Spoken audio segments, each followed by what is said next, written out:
Hi friends, this is Yoga Light.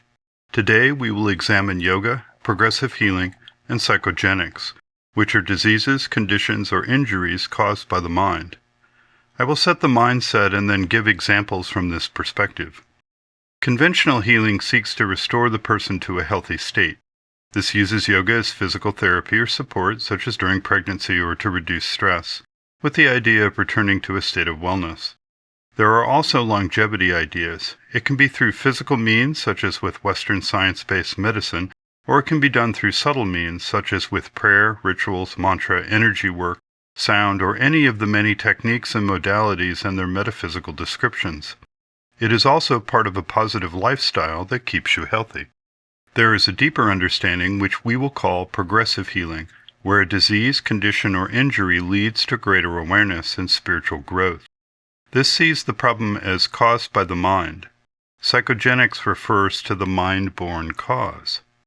As we see in the examples, these two work together with conventional healing. One may have a problem and seek to resolve it, but if we see the cause as some traumatic experience, wrong view, or emotional habit, and see how that led to the injury, illness, or condition, then we have a sense not just of wellness, but a more profound vision of what we must become.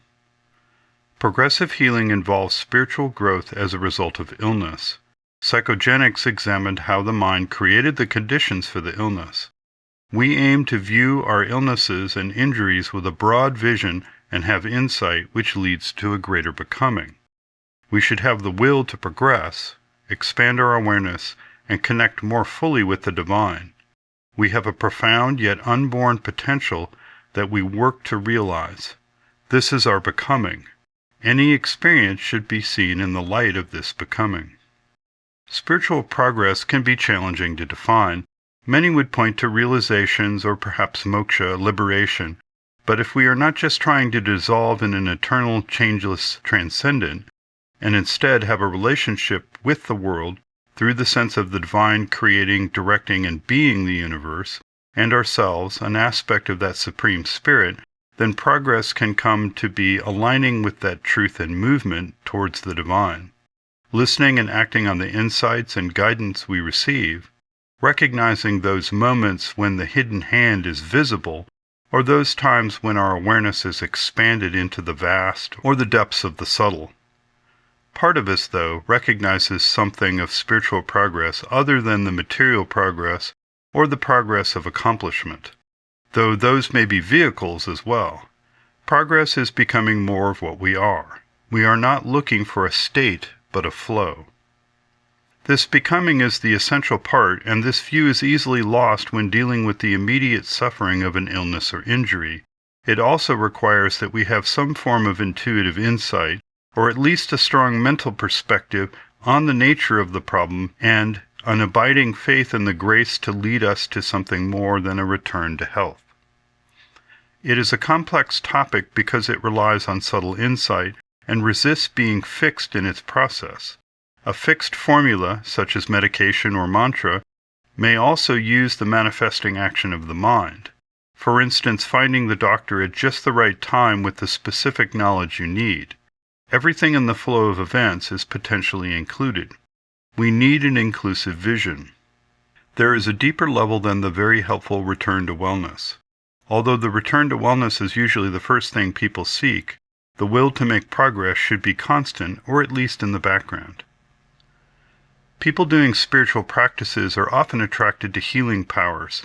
There are many different systems and methods: prayer, affirmations, mantra, sending energy, rituals, body work, sound, music, all sorts of techniques and modalities, and metaphysical descriptions. The list of people who thought they could spiritually heal themselves and refused science-based treatment only to discover that they couldn't and then died a preventable death is long. Another long list is of people who self-misdiagnosed and used inappropriate means to work on their conditions. Some are pressured by desperate family members to do alternative therapies. There are other people who seek spiritual or subtle means of healing outside of themselves to avoid facing situations. I have encountered all of these. There are two strains of medical knowledge. The most successful has been Western science-based medicine, Things like antibiotics, sanitation, and immunizations have had huge impacts on mortality and infant mortality. The second strain of medical knowledge is traditional medicine. These include Chinese traditional medicine with acupuncture and herbal remedies, as well as Ayurveda and others. These approaches are often aimed not just at healing, but at a positive lifestyle. They aim to prevent you from becoming sick. Both of these systems overlap, and the success of Western medicine and colonial ideologies push the traditional approaches off to the side. However, ancient wisdom is being reintegrated into the idea of a positive lifestyle, healthy eating and activity, positive psychological support, and balanced relationships with the environment. China at one point mass-taught and required participation in Tai Chi as an investment in healthcare to keep people from getting sick after the loss of Western aid that was building hospitals. Rather than being concerned with lifestyle due to aging, learn it when you are young. Sometimes people say alternative medicine like there is some other area of scientific research that can be followed with alternative treatments. Instead, these two should complement each other. There is ample scientific evidence that complementary therapies assist the healing process, and dietary changes, meditations, and energy work such as acupuncture can speed outcomes. Research, veganism, and breast cancer recovery. But here we are not concerned with any specific way to approach a disease other than rooting out, if possible, why the disease, ailment, or condition is happening on a more subtle level than just physical causality. With PTSD, post-traumatic stress disorder, the person has suffered some deeply traumatic event, and their experience and reaction to this event causes physically observable brain changes. Today, we will not look at the undercurrent of distrust in science or the problems of scientism. We will also not fall into the usual trap of victim blaming when the idea of a mind-borne illness is brought up. For psychogenics, the central idea is that some wrong view or emotional imbalance, such as trauma, leads to a physical expression of disease, injury, or condition of the body. Through some means, we can deal with the subtle cause and bring about healing, or at least see why we are moving through an illness or condition and have the insight to move forward in our spiritual growth. This can, in some descriptions, include karma from past lives. Enduring a disease or injury can aid us in self-knowledge. This can broadly take three forms. The first is an insight into our inner disharmony that leads to the expression of the disease. The second is living through the disease brings us closer to the grace, and we feel its support with us on the journey or see the effects in the play of events. God is holding our hand and leading us through the darkness. The third is seeing what we must become. Self-knowledge and a positive lifestyle are also a way to remain healthy. If our goal is spiritual progress, we aim to see whatever befalls us within that context. For instance, I had a student in Qigong class. She had a nervous laugh that was sometimes inappropriate. She had also lived in many different places and had many relationships over time. I was taught that these are symptoms of a lung meridian imbalance rooted in fear, so we did some lung balancing Qigong. I am usually in very good health, so I never taught these types of exercises as they didn't seem to do anything for me. But I felt a strong need to dig through my notes for the details and to do the practice so I was confident in my memory of it. We then did a specific exercise for several sessions. One day while practicing, she had a sudden electric spark that shocked her, and we all turned towards her as she described the electric sensation. After that day, the laugh changed, and within a short amount of time she moved to a new town where she lived in a stable relationship for decades. Before she left, she told me a story of how, as a kid, she had witnessed a family member's suicide. This is the psychogenic cause, the trauma for the lung imbalance, and this emerged in the surface consciousness.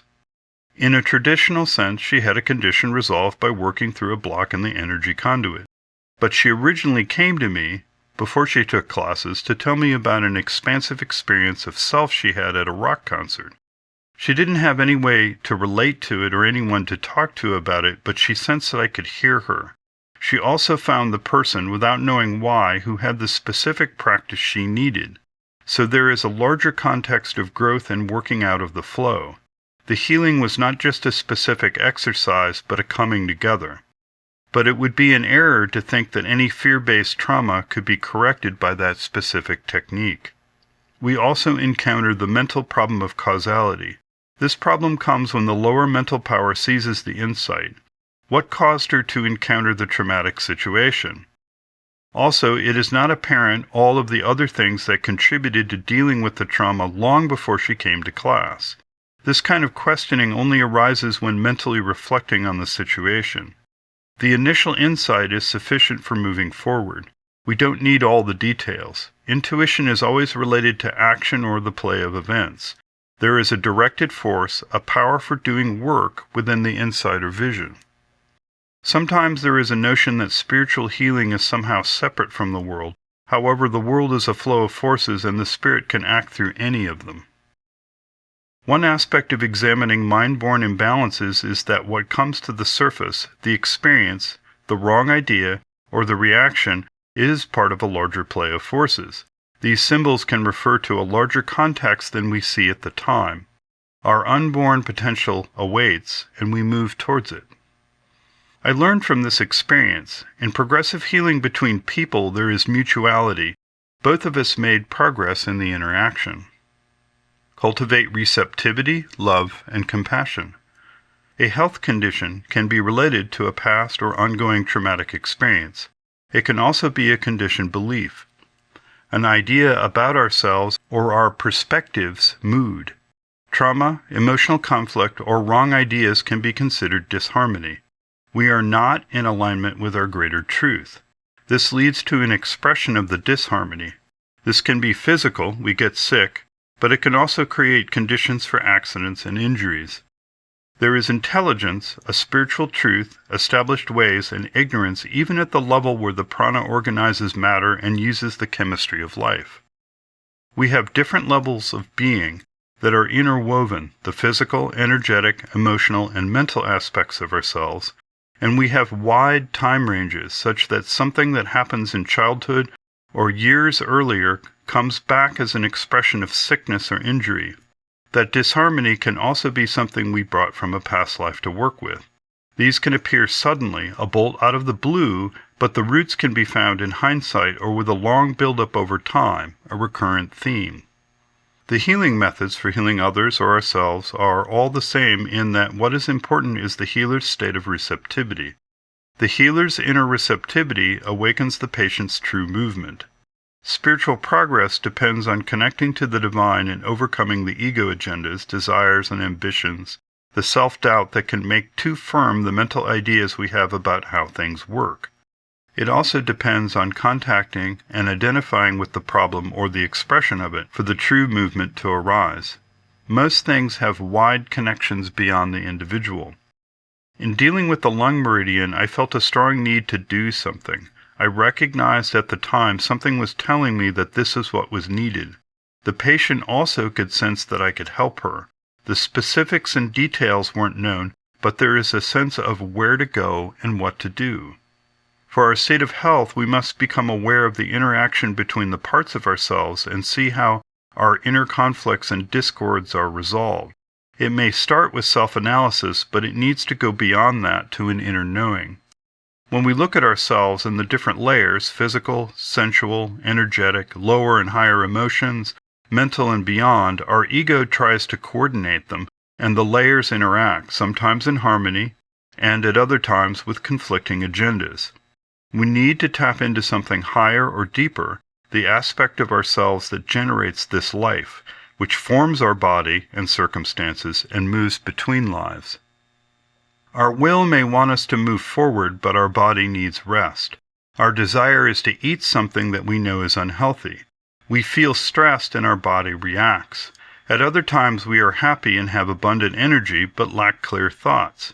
To see these conflicts and be aware of our reactions, we need to cultivate self-observation and self-knowledge and act on what we find. I was in the yoga studio. The class was over, the students had left, and 2 women entered. One was a former student, limping in obvious pain, being supported by a friend I didn't know. The friend looked up and said, "She said you could help her." She didn't know why they were there, but I got a chair and the student sat down. It was strange. I rarely do energy work, and only when I have a strong feeling I can help someone. I don't advertise it, you can't book a consult, so it was unclear how the student would know I could do something. Later she told me she just felt it. It was part of the flow. But I did my thing, which was off-body energy manipulation. It was a skill that came to me, not something I was taught, and I immediately felt an imbalance in her hips. One was hot and burning, the other was cold. I simply moved the energy between them until they were balanced. Then, in a faith healer movie moment, the student stood up and could walk and felt fine. She didn't start exclaiming, "I can walk, I'm healed," or anything. It was subdued and quiet. The student then told me about her 3-year-old son who had a deformed foot. The usual treatment involved surgery, and that had problems because later in life there could be all sorts of complications. By a stroke of fortune, she had found a doctor from Spain who had moved to the U.S., who had a system of exercises that would correct the problem. It was largely unknown within the States at that time. So she had been trying to get her son to do the exercises, but the kid wouldn't do them because they hurt. Now the kid has no idea even what surgery is, so the mother left the kid with her husband and went out and played soccer. She played for about 9 hours, which is why her hip was having trouble. There was no great mystery there, but it was obvious that she was motivated to do that because of her son. She was trying to do the exercises for him. As she told me the story, she realized it. It is an easy metaphor to follow, soccer, kicking, and the foot problem. Here the cause emerged in the waking consciousness of the person being healed, a misdirected will. Once the imbalance in the energy was corrected, the cause could be dealt with. Notice, however, that I didn't solve her real problem, which was getting her son to do the work. So many months later, I met the guy, the doctor. He was at a shipping place. Older, white-haired, very happy, he was carrying a package, and he blurted out that he was sending his final draft of a medical textbook to his publisher. He told me he was a doctor, originally from Spain, and he had this physical therapy that was dying out but effective, but he wanted to preserve it. It was for this condition that children sometimes have with their feet and ankles. I knew who he was. Some time passes, probably about a decade. I was teaching a philosophy class called Inner Vision and told this story. Of the 4 people that day, even though we were in another city, one of the people in the room knew the Spanish doctor well, having worked with his office. This would indicate one of the many undercurrents of the flow, which means there is a larger movement. There is quite a bit more to this story that I will leave for another day. This leads to the problem of the frame of reference. You can see the metaphor of the foot and the ball in the story, but there is something larger and deeper going on, and that picture is less clear. Many things are happening that we lack a frame of reference for. Our subliminal consciousness is in connection with these broader movements and shared worlds. This also relates to the becoming, because what we must become has many layers and themes that are interwoven in order for realization and progress to occur, our unborn potential. Things develop over time across many experiences that seem unconnected to the surface, but in reality they are formed and shape the flow of events. We need a wide consciousness that sees the big picture. Our mental consciousness can't do this well. I could probably do 3 or 4 videos relating the experiences of shoes and dreams and working on people's ankles to try to illustrate this wider flow surrounding the Spanish doctor. When there is insight, the symbols carry these understandings in a vision, and like the proverb, a picture is worth 1,000 words. This can be a trap if one tries to journal or analyze everything without a genuine basis in higher wisdom. You end up searching for an original cause, or find that it keeps expanding. We want something actionable and decisive, but instead we become subject to a narrative. The insight into the nature of the ailment will be symbolic and very local. You will see something relevant to the cause in the individual, but you should be open to a broader movement. In balancing the hips energetically, I didn't do anything other than witness. I just felt the energy and let things balance themselves. The student needed to realize the cause for herself, but she said it to me and was able to articulate it because I could hear it. Sometimes psychics or mediums hear messages because the person cannot hear them themselves. This can be part of a wider puzzle that requires certain people. A common experience is seeing what is going on in someone else's relationship that they can't see because they are living in it and unaware that things can be different. Illness and injuries are suffering. Not everyone can or will learn from that suffering, but if you aspire to grow and learn, then any experience can be a lesson. The healing also isn't just you. There is a web of relationships. We are relying on a more profound knowledge of life's purpose. Why did somebody incarnate and live in such a way as to become ill? Why are they going through this? What are they to become, or what purpose does it serve in their growth? Medical science is still invaluable as a description of the physical condition and treatment from this point of view.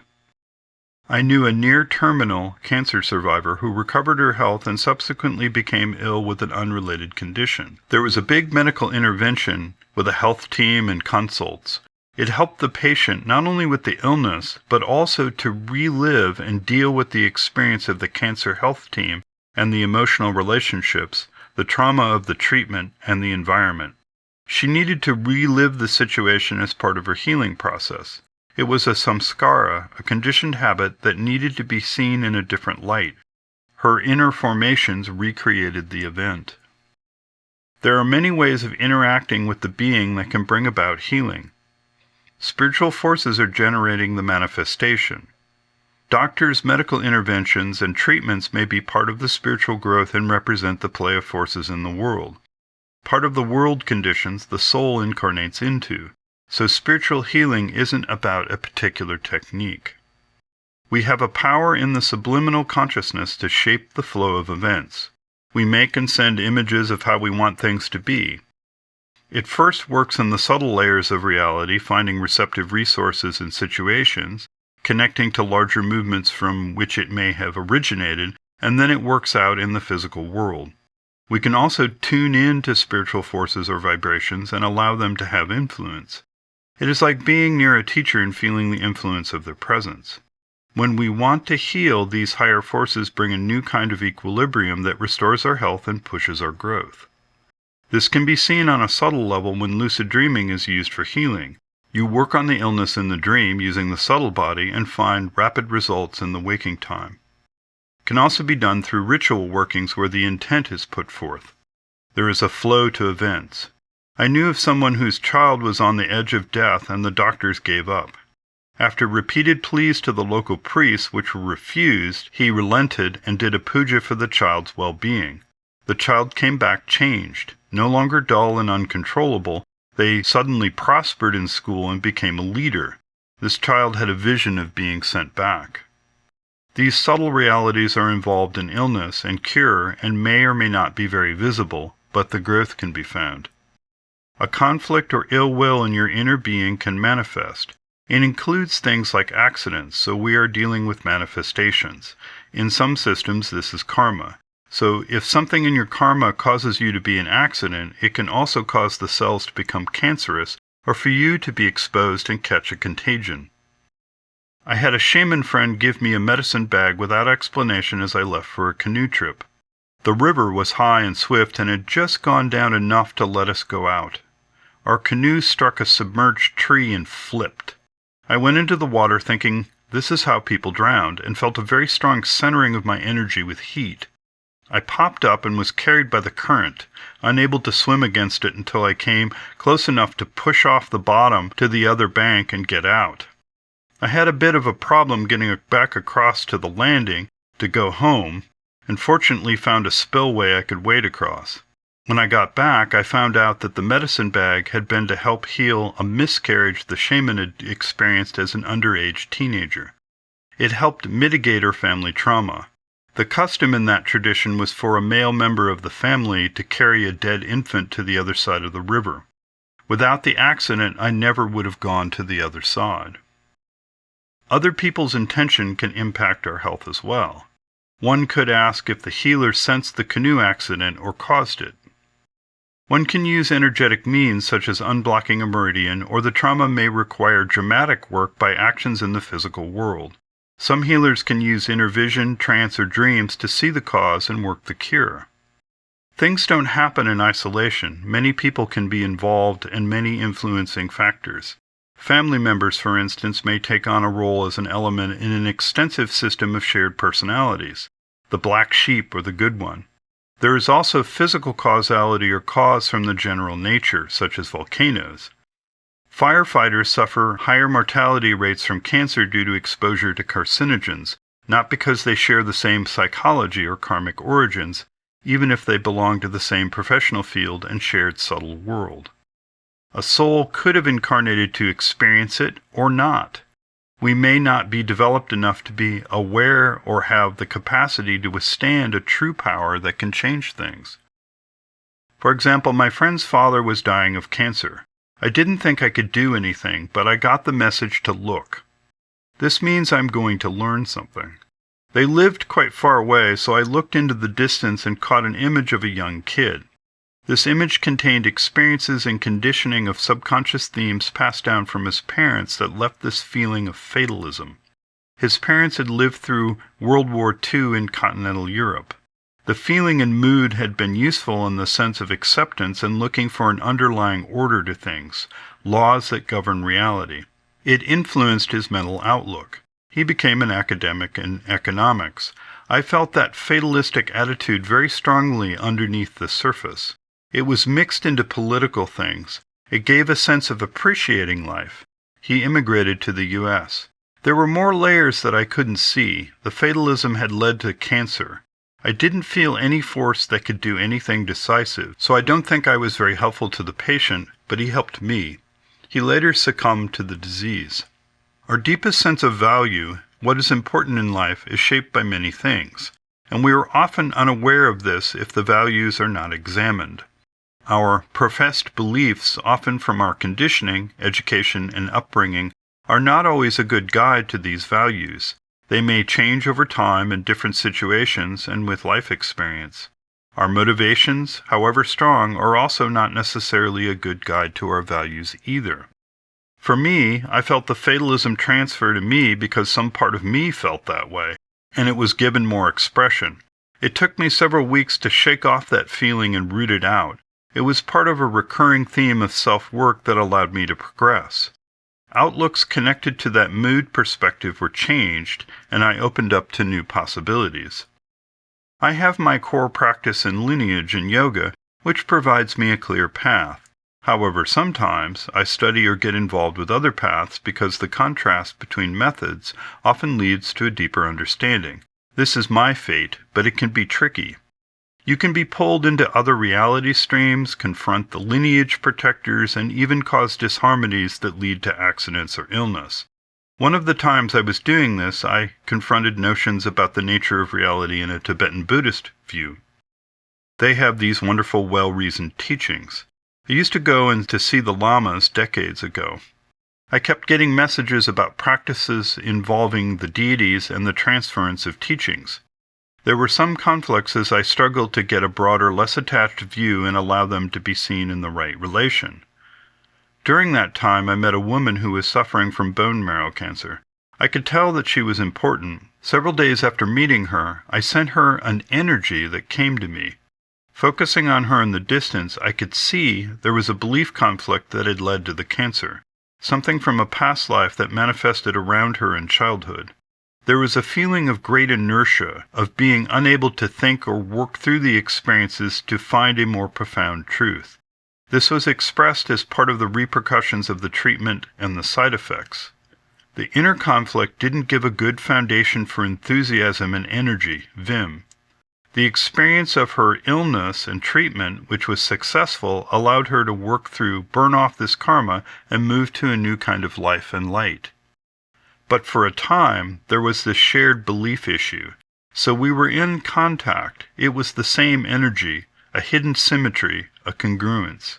Certain things were missing from the other belief system, making for a different foundation. That belief could not reach parts of my foundation. There was no basis for support for some kinds of development. It lacked ways of being in the flow. Fundamental ideas are grounded in experiences and ways of seeing things. These perspectives have moods. They operate by organizing the other layers of being, which can then work in harmony or disharmony with conflicting agendas. A wrong view or ill mood that blocks spiritual development must be overcome. It can lead to illness or accidents. Openness, sincerity, and surrender to higher wisdom can avoid calamities and bring growth through harmony. If one is in the flow of the spiritual process, if one has self-knowledge and the ability to work on oneself, then the roots of these issues may be dealt with before they grow into something. One can prevent illness and minimize accidents if one is sincere and has awareness and knowledge. One is protected when in the flow. Many traditions have prayers and mantra for protection. Always remember you can do everything right and still get sick. I have several friends who survived accidents because the person who saved them, someone with special knowledge, happened to be driving behind them and saw the accident. One person I met shared the same teacher and did a special mantra for protection. He thought it was vague and didn't give it much importance, but he did it daily. In the space of a month, he was hit by a car multiple times while riding his bike. All 3 times he flew over the car, and all 3 times he had minor abrasions. The first time he thought it was a fluke. The second time he wasn't sure. The third time he had a very different view. In part 2, we will look at some more examples and practices. If you got something out of this video, please hit the like and subscribe. Till next time.